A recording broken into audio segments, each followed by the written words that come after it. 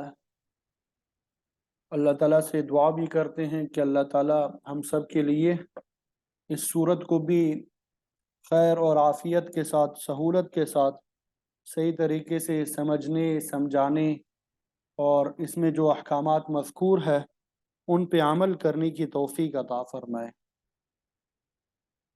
تو جیسا کہ آپ سب کو معلوم ہے، ہماری ترتیب یہ پہلے ترجمہ کرتے ہیں، پہلے تلاوت کرتے ہیں، پھر اس کے بعد ترجمہ لفظی اور بامحاورہ آپ کے سامنے ذکر کرتے ہیں، اور پھر اس کے بعد تفسیر بیان کرتے ہیں ایک ایک آیت کی۔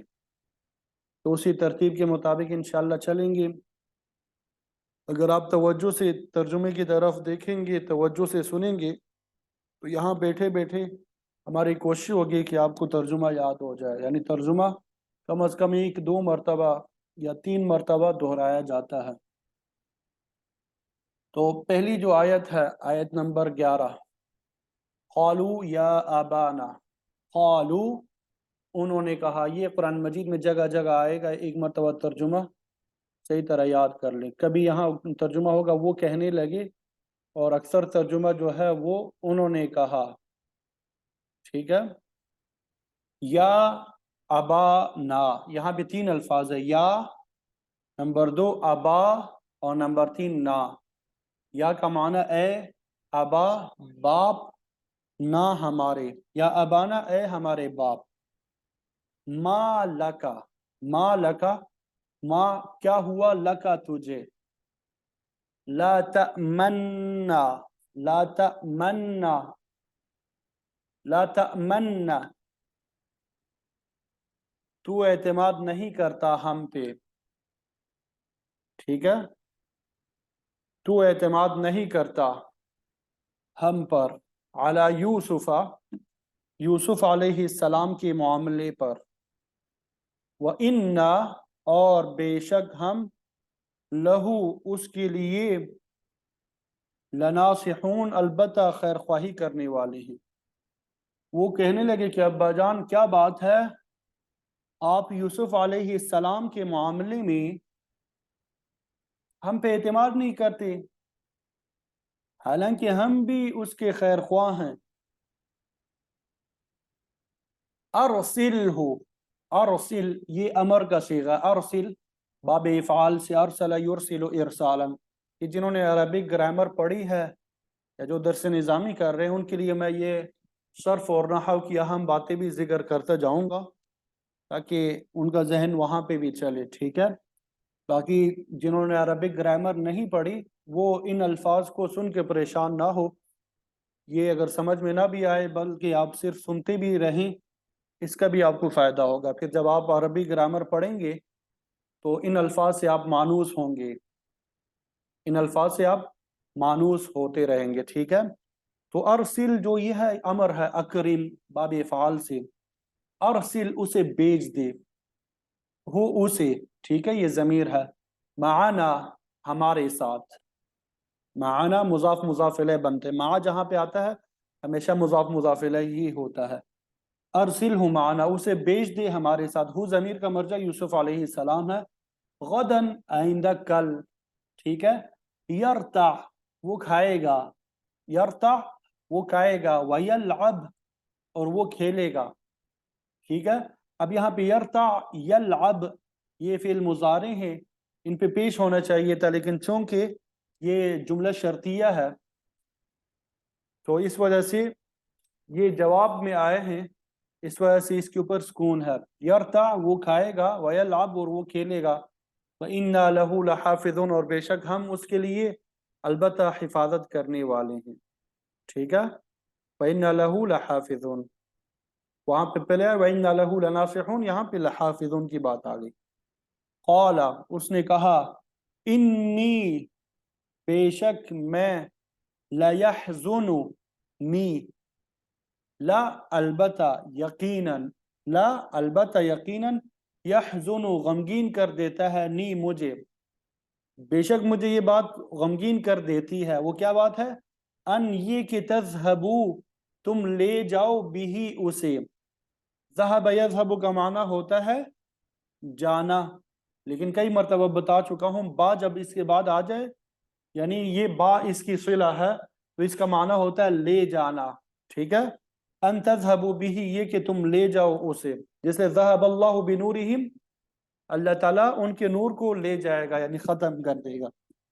وَأَخَافُ اور میں ڈرتا ہوں ان يَأْكُلَهُ یہ کہ يَأْكُلَهُ کھا لے اسے الذئب بیڑیا، وَأَنْتُمْ اور تم عنہ اس سے غافلون بے خبر رہنے والے ہو. یعنی انہوں نے کہا کہ مجھے یہ بات غمگین کر دیتی ہے کہ تم اسے لے جاؤ، مجھے اندیشہ ہے کہ کہیں اسی بیڑیا کھا جائے اور تم اس کی طرف سے بے خبر رہ جاؤ. ٹھیک ہے.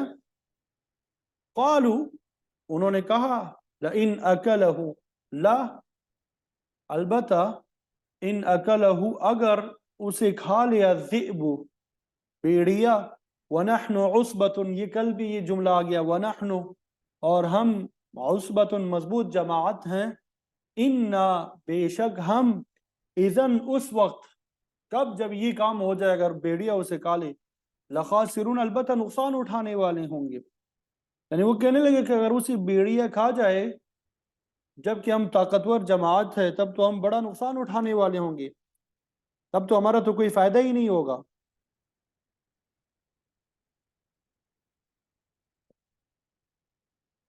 فلما ذهبوا پھر جب ذهبوا وہ لے گئے بھی اسے، واجمعوا اور انہوں نے اتفاق کر لیا. اجمع یجمع اجماعا باب افعال سے جمع مذکر غائب کا صیغہ اجماع. یہ جو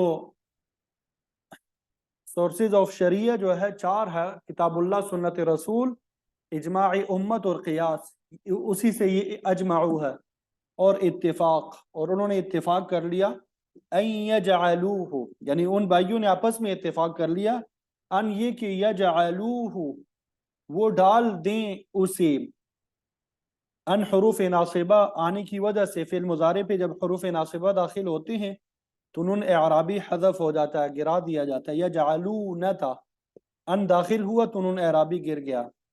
ان یجعلوہ کہ وہ اسے ڈال دیں فی غیابت الجب گمنام کنویں میں، غیابت گمنام الجب کنویں میں.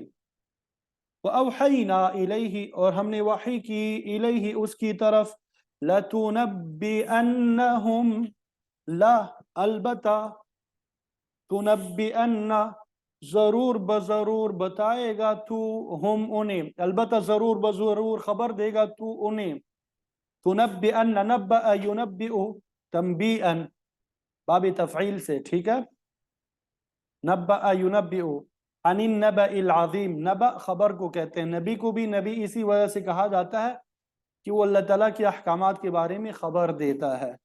لَتُنَبِّئَنَّهُمْ بِأَمْرِهِمْ البتہ یقیناً ضرور بضرور تو بتائے گا انہیں بِأَمْرِهِمْ ان کا معاملہ هذا یہ والا، وَهُمْ لَا يَشْعُرُونَ اور وہ نہیں شعور رکھتے ہوں گے.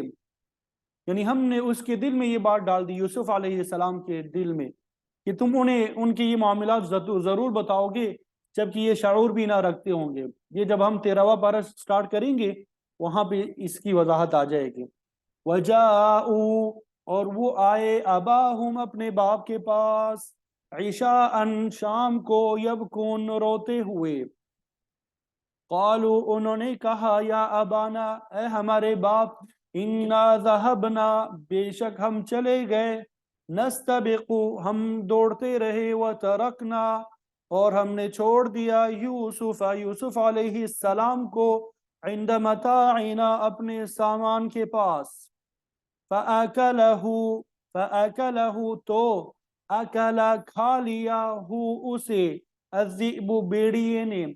وما انت بمؤمن لنا وما انت اور آپ نہیں ہے بمؤمن ایمان لانے والے، اعتماد کرنے والے، اور آپ اعتماد کرنے والے نہیں ہیں لنا ہم پر، ولو کننا اگرچہ ہوں ہم صادقین سچے، ہم اگرچہ سچ بول رہے ہوں پر آپ ہماری بات پہ یقین نہیں کریں گے. وجاؤ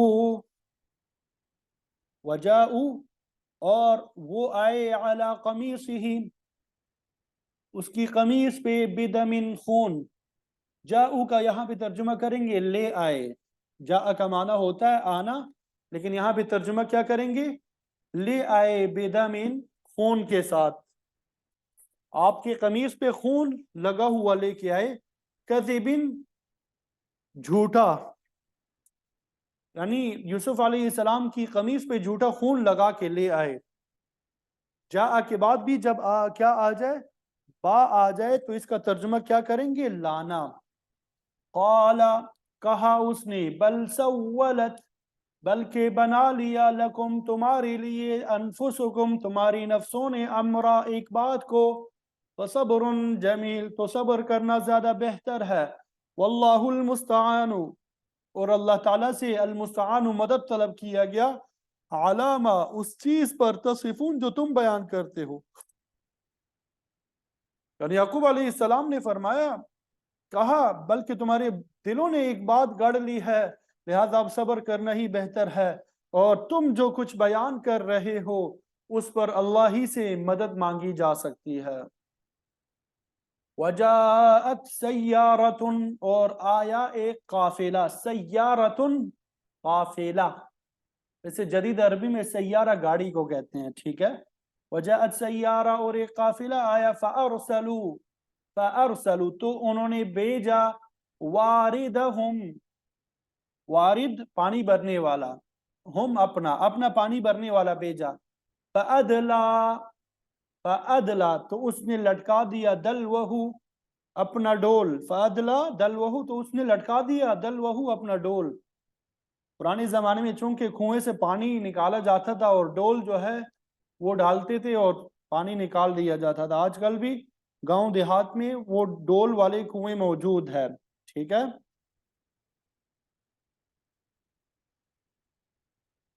قال، اس نے کہا، یا بشرا، اے خوشخبری، ھذا، یہ، غلام، لڑکا ہے۔ انہوں نے اپنا پانی بھرنے والا بھیجا، اس نے اپنا ڈول لٹکا دیا، اب پھر وہ کھینچا تو دیکھا، کہنے لگا، اے خوشخبری، یہ تو لڑکا ہے۔ وَأَسَرُّوهُ، وَأَسَرُّوا، اور أَسَرُّوا، اس نے چھپا لیا، اسے، أَسَرَّ يُسِرُّ إِسْرَارًا، سر سے ہے، راز کو کہتے ہیں، تو راز کو بھی چھپایا جاتا ہے، تو أَسَرُّوا، انہوں نے چھپا لیا اسے، بِضَاعَةً، پونجی کے طور پہ، سامان کے طور پہ،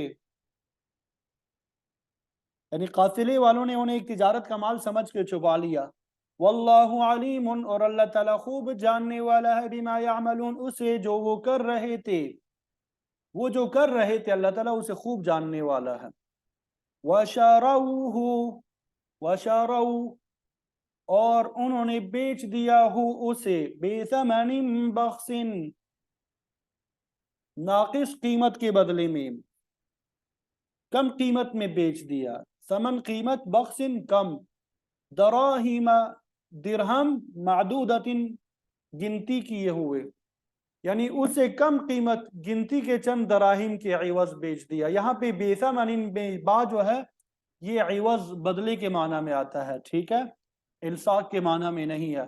وَكَانُوا، اور وہ تھے، فِيهِ، اس میں، مِنَ الزَّاہِدِينَ، بے رغبتی کرنے والوں میں سے، اور وہ اس کے معاملے میں بے رغبت تھے۔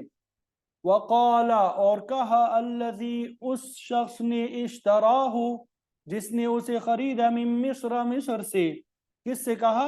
لامرأتہ، اپنی بیوی سے، اکرمی، اکرمی، یہ واحد مؤنث حاضر کا صیغہ ہے امر کا، اکرم، اکرمہ، اکرمو، اکرمی، اس کو اچھا رکھنا، یعنی اس کا اکرام کرنا، اس کا ٹھکانہ اچھا رکھنا، مثواہ، اس کا ٹھکانہ جو ہے اچھا رکھنا، اس کو عزت سے رکھنا، عسا، امید ہے، ان ینفعنا، یہ کہ ینفع، فائدہ پہنچائے گا، نہ ہمیں، ان کی وجہ سے ینفع فی المضارع کو زبر دیا ہے، او، یا نتخذا، ہم بنا لیں گے، اسے، ولدا، بیٹا، وکذالک، اور اسی طرح، مکننا، ہم نے ٹھکانہ دیا، ہم نے قدرت دی، لیوسف، یوسف علیہ السلام کو، فی الارض، زمین میں، وَلِنُعَلِّمَهُ،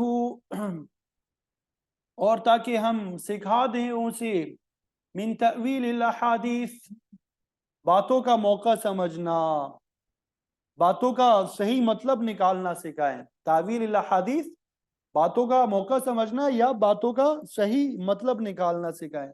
واللہ غالب، اور اللہ تعالیٰ غالب رہنے والا ہے، علی امرہ، اپنے حکم پر، ولیکن اکثر الناس، اور لیکن اکثر لوگ، لا یعلمون، نہیں جانتے۔ ولما بلغ اشدہ، ولما، اور جب، بلغ، وہ پہنچا، اشدہ، اپنی قوت کو، اور جب یوسف علیہ السلام اپنی بھرپور جوانی کو پہنچے، آتیناہ، آتینا، ہم نے دیا اسے حکمن، فیصلہ کرنا، وعلم، اور علم، وکذالک، اور اسی طرح، نجزی، ہم بدلہ دیتے ہیں، المحسنین، نیکی کرنے والوں کو، اور ہم نیکی کرنے والوں کو ایسا ہی بدلہ دیا کرتے ہیں۔ الحمدللہ ان آیات کا ترجمہ آپ کے سامنے بیان کر دیا۔ اب مفسرین نے جو تفسیر بیان کی ہے انشاءاللہ وہ آپ کے سامنے بیان کر دیں گے۔ کل ہم نے آیت نمبر 10 تک تفسیر پڑھ لی تھی، ترجمہ بھی پڑھ لیا تھا، ترجمہ پڑھ لیا تھا، تفسیر رہ گئی تھی کچھ آیات کی، ٹھیک ہے؟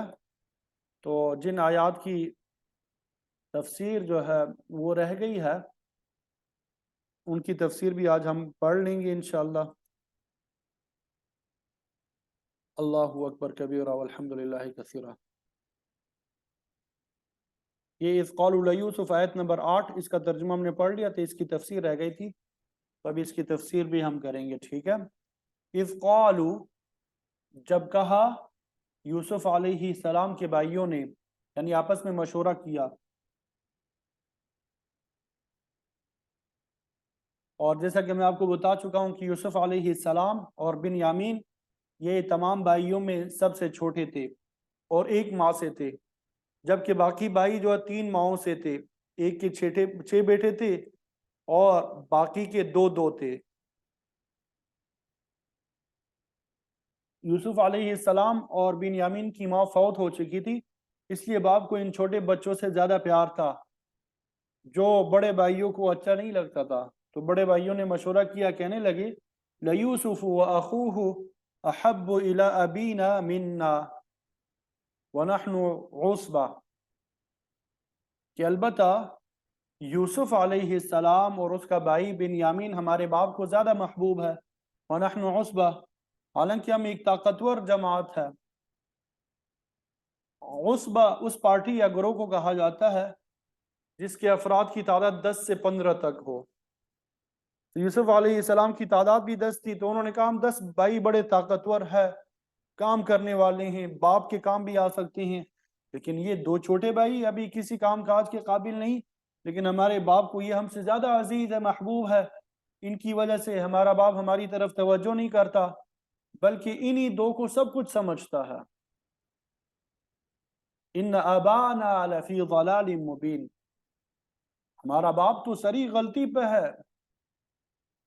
یاد رہے یہاں پہ ضلال سے مراد گمراہی یا کفر نہیں ہے، کیونکہ مشورہ کرنے والے لوگ کافر نہیں بلکہ پیغمبر زادے ہیں، اور جانتے تھے کہ ان کا باپ اللہ کا نبی ہے، البتہ ان کا خیال تھا کہ ہمارا باپ چھوٹے بچوں سے زیادہ پیار کر کے اجتہادی غلطی کر رہا ہے۔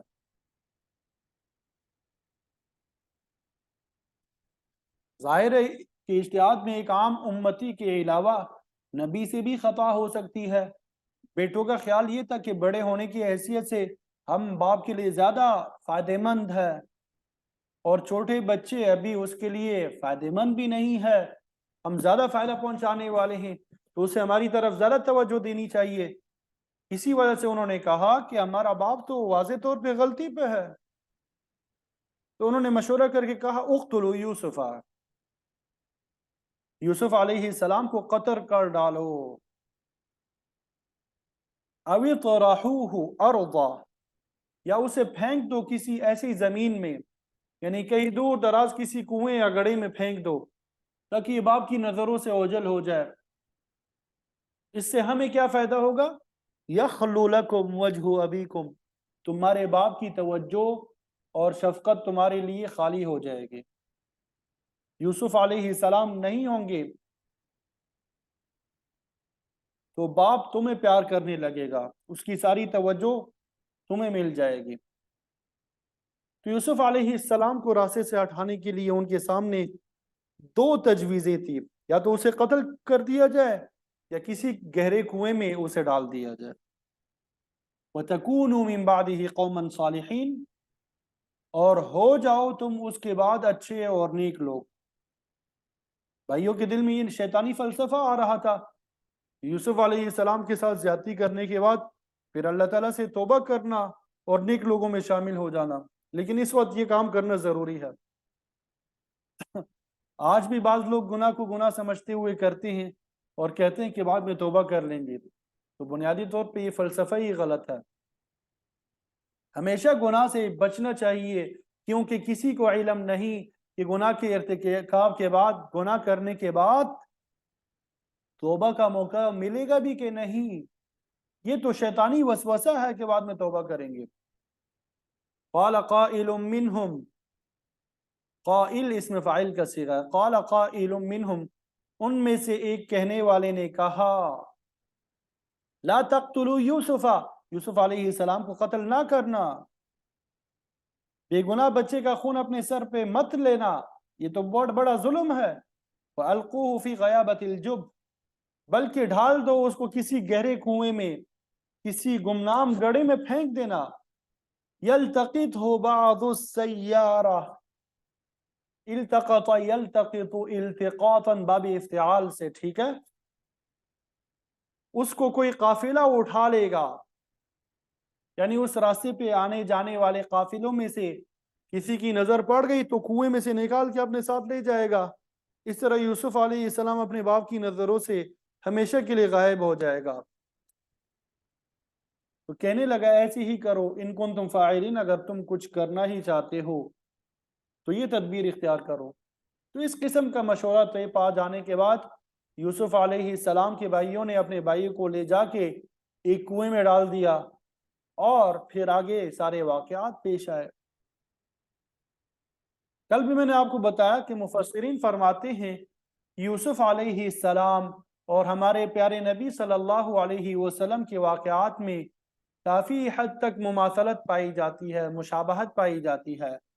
یوسف علیہ السلام کے خلاف قتل یا کہیں پھینک دینے کا مشورہ ہوا تو آپ صلی اللہ علیہ وسلم کے ساتھ بھی ایسا ہی معاملہ پیش آیا. مشرکین نے دار الندوہ میں یہی مشورہ کیا تھا کہ آپ صلی اللہ علیہ وسلم کو قتل کر دیا جائے یا قید میں ڈال دیا جائے یا پھر جلاوطن کر دیا جائے، یا پھر جلاوطن کر دیا جائے. تو جس طرح یوسف علیہ السلام کے بھائی نے آپ کے قتل کے خلاف رائے دی تھی، اسی طرح کفار میں سے بھی بعض آدمیوں نے آپ صلی اللہ علیہ وسلم کے فوری قتل کی مخالفت کی تھی، لیکن ان کی بات نہ مانی گئی اور آپ کے قتل ہی کا منصوبہ پاس ہوا. وہ لوگ آپ صلی اللہ علیہ وسلم کے مکان کا محاصرہ کیے ہوئے تھے، اسی وقت حملہ آور ہونا چاہیے تھے، حملہ کرنا چاہتے تھے، لیکن ایک شخص نے کہا اس وقت حملہ نہ کرو بلکہ صبح کا انتظار کرو، جب حضور نماز فجر کے لیے باہر نکلیں گے تو ایک مرتبہ حملہ کر دینا.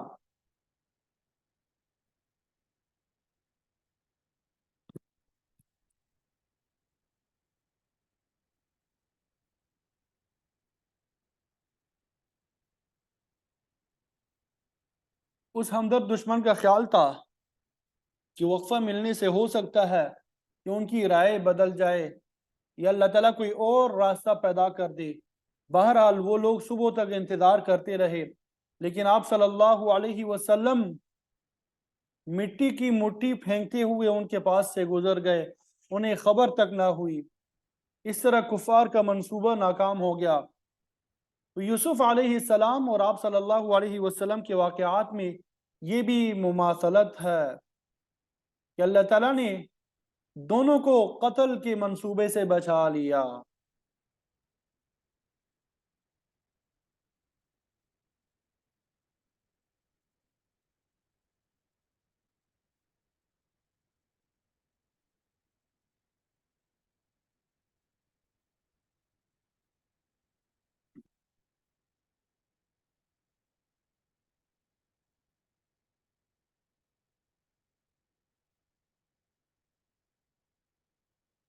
اور دوسری بڑی مماثلت یہ بھی ہے کہ جس طرح یوسف علیہ السلام کا مستقبل روشن ہوا، اللہ تعالیٰ نے انہیں حکومت عطا فرمائی، تکلیف پہنچانے والے بھائیوں کو ناکام کیا، اسی طرح اللہ تعالیٰ نے ہمارے پیارے نبی صلی اللہ علیہ وسلم کو بھی غلبہ عطا کیا۔ جن مشرکین کی اذیت ناکیوں کی وجہ سے آپ کو مکہ چھوڑنا پڑا تھا، وہی لوگ فتح مکہ کے دن آپ سرنگو ہو گئے۔ جس طرح یوسف علیہ السلام نے اپنے بھائیوں کو معاف کر دیا تھا، آپ صلی اللہ علیہ وسلم نے بھی مشرکین مکہ کو معاف کر دیا، اور پھر ان میں سے بہت سے لوگ ایمان بھی لے آئے۔ مفسرین نے یہ بھی نقطہ اٹھایا کہ یعقوب علیہ السلام کو چھوٹے بیٹوں سے کیوں زیادہ محبت تھی، حالانکہ سب کے ساتھ یہ ایک جیسا معاملہ ہونا چاہیے تھا۔ تو فرماتے ہیں کہ اس کی بعض وجوہات تھی، مثلا یہ کہ جب بنیامین پیدا ہوئے تو ان کی والدہ فوت ہو گئی، یہ دونوں بھائی کم سنی میں والدہ کی محبت سے محروم ہو گئے، جس کی وجہ سے باپ کو ان کی طرف توجہ دینی پڑتی تھی۔ اور اس کے علاوہ یعقوب علیہ السلام کو یوسف علیہ السلام میں ایسے آثار نظر آئے تھے جو باقی بیٹوں سے نمایاں تھے، جیسے خواب والا واقعہ، تو اس اعتبار سے آپ سمجھتے تھے کہ میرا یہ بیٹا بڑا لائق اور ہونہار ہے، لہذا آپ اس کی طرف زیادہ توجہ کرتے تھے۔ اس قسم کی مثال حضرت داؤد علیہ السلام کے حالات میں بھی ملتی ہے۔ آپ کے کل 19 بیٹے تھے، جن میں سے سلیمان علیہ السلام سب سے چھوٹے تھے۔ چونکہ آپ کے باقی بیٹے لائق نہیں تھے، اس لیے صرف 13 سال کی عمر میں آپ کی نیابت بھی سلیمان علیہ السلام کے حصے میں آئی۔ اللہ تعالیٰ نے آپ کو بے پناہ ذہانت اور عقل عطا فرمائی تھی، اس لیے داؤد علیہ السلام کی توجہ آپ کی طرف زیادہ تھی، اور یہ کوئی گناہ کی بات بھی نہیں ہے۔ اور یہ بھی ممکن ہے کہ یوسف علیہ السلام کم عمر ہونے کے باوجود باقی بھائیوں کی نسبت باپ کی خدمت بھی زیادہ کرتے ہوں، کیونکہ بڑے بھائی تو اکثر کام کاج اور شکار کے لیے باہر جاتے تھے، اور یہ دونوں بھائی بوقت ضرورت آپ کی خدمت کرتے تھے۔ بعض اوقات باپ کی حسب منشا معمولی کام بھی اس کے لیے بڑی قدر و قیمت رکھتا ہے، اور بڑے سے بڑا کام اگر بددلی سے کیا جائے تو اس کی زیادہ قدر نہیں ہوتی۔ مطلب یہ کہ یعقوب علیہ السلام کی چھوٹے بچوں سے محبت بلا وجہ نہیں تھی۔ پھر اگلے آج جو ہم نے آیات تلاوت کی، اس میں جو مکالمہ ہوا باپ اور بیٹوں کے درمیان، اس کا تذکرہ چلے گا۔ قالوا یا ابانا ما لک لا تأمنا علی یوسف، بھائیوں نے کہا اے ہمارے باپ، کیا بات ہے آپ ہمیں امین خیال نہیں کرتے، یعنی یوسف علیہ السلام کے بارے میں ہمارے اوپر اعتماد نہیں کرتے، ہم چاہتے ہیں کہ وہ بھی ہمارے ساتھ جنگل میں سیر و سیاحت و شکار وغیرہ کے لیے جایا کرے۔ یہ جو لفظ لا تأمنا ہے، ایک تو اسی طرح پڑھا جاتا ہے لا تأمنا، اور ایک یہاں پہ لا تأمنا، ٹھیک ہے، دو طرح پڑھا جاتا ہے اس کو۔ وَإِنَّ لَهُ لَنَاصِحُونَ، حالانکہ ہم تو اس کے حق میں بڑے خیر خواہ ہیں، ہم یوسف علیہ السلام کے حق میں مخلص ہے، اس کا بڑا خیال رکھنے والے ہیں، چاہتے ہیں کہ یہ بھی ہماری طرح توانا اور مضبوط ہو، لہذا ارسلہ معنا غدا، آپ اسے کل ہمارے ساتھ بھیجیں تاکہ یرتع، وہ کھا پھی لے اور تفریح طبع کرے۔ رتعن کا معنی اصل جانوروں کا گھاس وغیرہ چرنا ہوتا ہے، حدیث شریف میں بھی آتا ہے اذا مررتم بریاض الجنت فارتعوا، جب تم جنت کے باغوں میں سے گزرو تو چر لیا کرو۔ صحابہ نے عرض کیا حضور جنت کے باغ کون سے ہے؟ آپ نے فرمایا وہ اللہ کی مسجدیں ہیں، اور وہاں سے چرنا چگنا یہ ہے کہ وہاں پہ اللہ کا ذکر کیا جائے، تسبیح و تحلیل کی جائے،